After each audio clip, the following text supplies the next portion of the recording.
The most popular and influential of all ancient devotional traditions focuses on the incarnation of the Hebrew God in the form of the Messiah, Jesus of Nazareth. Christians devote their faith and love to Jesus as the perfect expression of the Father God's will, mercy, and way to the kingdom of heaven.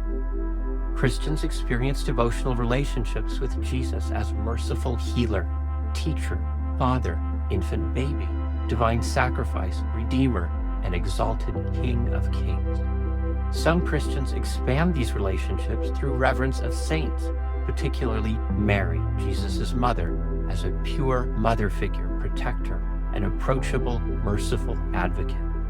Literally billions of humans have dedicated much of their life's energy to believing, worshiping, knowing, loving, and obeying these personal expressions of divine love and power.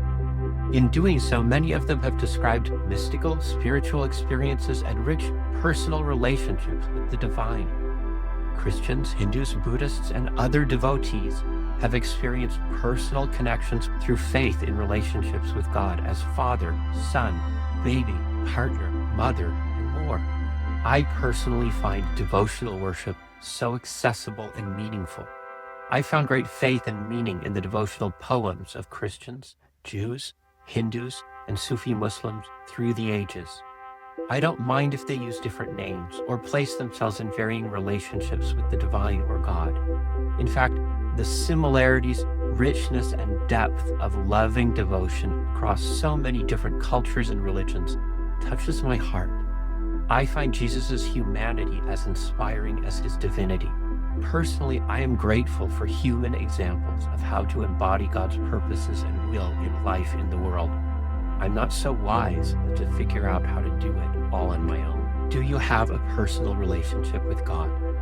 Do you devote some of your key emotions, time, and energy to connecting with and embodying your highest ideals regularly in the present? Is there a fundamental disconnect or even contradiction between what your faith or religion informs you about true divine nature and purpose and what you value most and love most in your life? Well, of course there is. We stray from what we feel is best or ideal. So let's try to regularly reorient ourselves toward higher divine ideals. Love, serve, and act on those higher ideals to connect with God personally, embody God's will, and develop a relationship with God.